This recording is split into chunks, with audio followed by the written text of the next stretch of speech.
No necesita presentaciones Claudio Fantini, un destacado politólogo y analista de la realidad internacional. Esta realidad que nos preocupa, nos inquieta ante un contexto global de incertidumbre y de inseguridad. ¿Es así, Claudio? Gracias por estar con nosotros. No, por favor, gracias por la invitación, Juan. Sin duda, es un momento impredecible e incluso es un momento cuya peligrosidad es difícil de mensurar. Vladimir Putin calificó este tiempo como el de la mayor tensión ocurrida entre Washington y Moscú desde la Guerra Fría. Y la pregunta que uno se hace es, ¿puede ser así en realidad? Después de la Guerra Fría hubo picos de tensión como cuando, por ejemplo, Estados Unidos atacó a los serbobosnios en Pale para poner fin a la ofensiva que Serbia impulsaba en Bosnia-Herzegovina. Los serbios son casi una extensión de Rusia. La Primera Guerra Mundial estalló porque Austria-Hungría había atacado Serbia y Rusia se metió porque habían atacado a los serbios.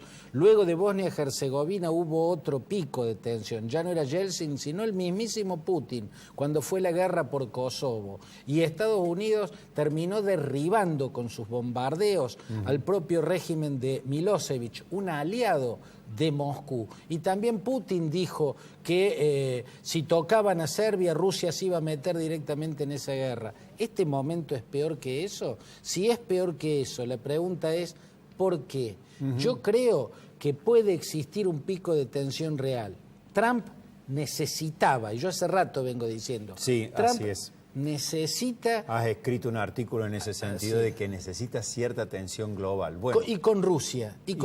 ¿Por qué? Porque él está sospechado de ser una marioneta de Putin. La pregunta es si esta tensión es real o es una simulación. Pueden estar simulando los dos que se pelean.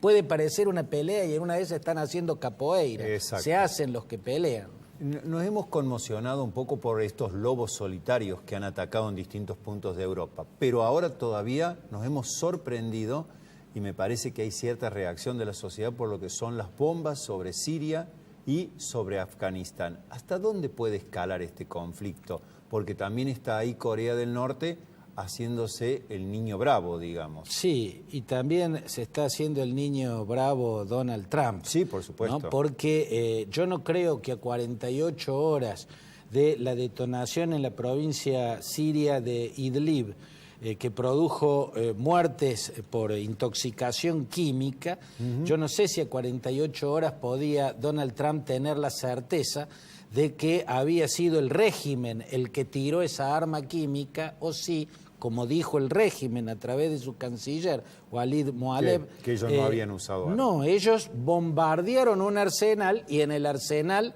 había, al parecer, gasarín almacenado. Eso que dijo el régimen no es para nada descabellado. Ese arsenal era del Frente al-Nusra, que es el brazo de Al-Qaeda, no es un grupo de Boy Scout. Correcto. Entonces, cuando Trump atacó en Siria, lo hizo por otra necesidad y no por lo que él argumentó. Pero fue una demostración de poderío y de decisión, llegando incluso al mal gusto, de informárselo a Xi Jinping en el momento en que estaban comiendo el postre. Estaban comiendo el postre. Dice que estábamos comiendo una de las más ricas tortas de chocolate que hayamos probado y aparece un general y dice, ¿estamos listos? Proceda, dice Trump. ¿Es también una demostración de poder o de advertencia hacia China de que Estados Unidos puede tomar este tipo de represalias? Yo creo que fue decirle al líder de China que él es capaz de cualquier cosa, porque una conducta de ese tipo, casi diría de ese nivel de grosería, ordenar semejante ataque delante de un invitado, es como hacía Idi Amin, el dictador ugandés, que en el medio de la escena a sus comensales le anunciaba que acababa de fusilar 200 disidentes que tenía encarcelados. Es una grosería hacer eso. Fue una demostración de poderío militar, pero sobre todo una demostración de que es capaz como para de que la torta de chocolate le cayera para más. que lo tomen en serio, ¿no? Yo no sé cómo no se levantó y se fue Xi Jinping. Así es. ¿No? Y después tirar la bomba que tiró en el área cercana a Jalalabad, que puede haber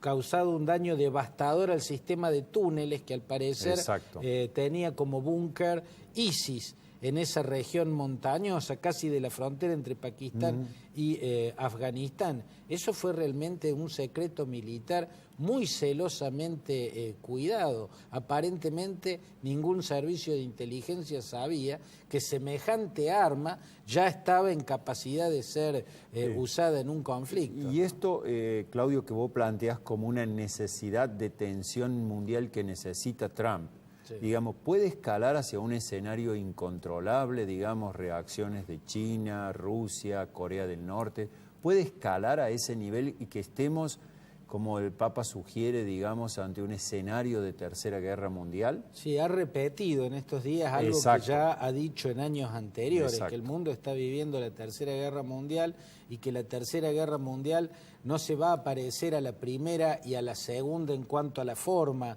en la que se dio, pero sí en cuanto a la cantidad de muertes, a las consecuencias trágicas que traiga, y puede no estar equivocándose. Las consecuencias son impredecibles. Después de haber hecho una demostración probando una bomba del poderío de la que lanzó sobre Afganistán, teóricamente Kim Jong-un, el líder norcoreano, tendría que dejar de hacer los ensayos misilísticos, con lo cual le está mojando la oreja al mundo. Así es. Teóricamente, pero Kim Jong-un es un lunático al frente de un régimen demencial, ¿no? Y que nadie sabe cómo puede llegar a reaccionar. Y hay una cosa que Estados Unidos sí tiene que recordar.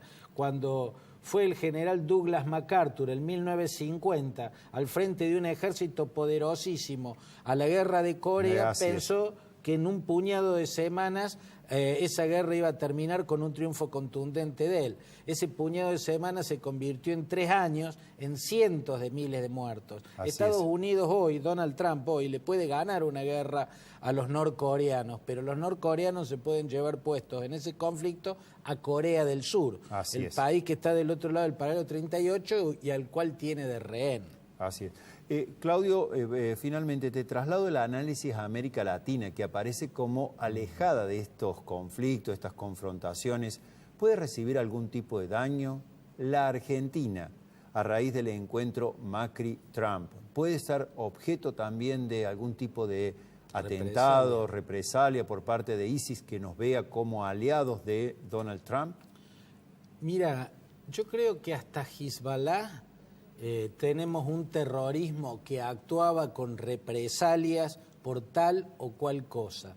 Desde Al Qaeda y sobre todo con ISIS, es un terrorismo que actúa donde puede, cuando puede y cómo puede, ¿no? O sea, ¿dónde, cuándo y cómo puede? O sea, va a actuar en la Argentina cuando consiga un psicópata que esté dispuesto a subirse un camión y arrollar una multitud de gente, ¿no? Ese es el nivel de terrorismo de hoy, Juan. Antes, para ser terrorista, había que saber manejar fusiles, había que tener vínculos con una estructura terrorista, militar, había que tener adiestramiento y adoctrinamiento y saber armar o por lo menos saber hacer detonar una bomba. Ahora alcanza con saber manejar. Con saber manejar, vos podés ser terrorista. Es un lobo solitario. Es el terrorismo espontáneo. ISIS ataca donde puede y cuando puede. Yo creo que Macri no debiera ir a la cumbre con Donald Trump, pero no por ISIS, no por esa razón. Si ISIS ataca es porque pudo, ¿no? Y no porque tal o cual hecho haya motivado. El último grupo terrorista en actuar de ese modo, por motivaciones, es Hezbollah. De ahí en adelante es el terrorismo que golpea. ¿Dónde puede, cuándo puede y cómo puede?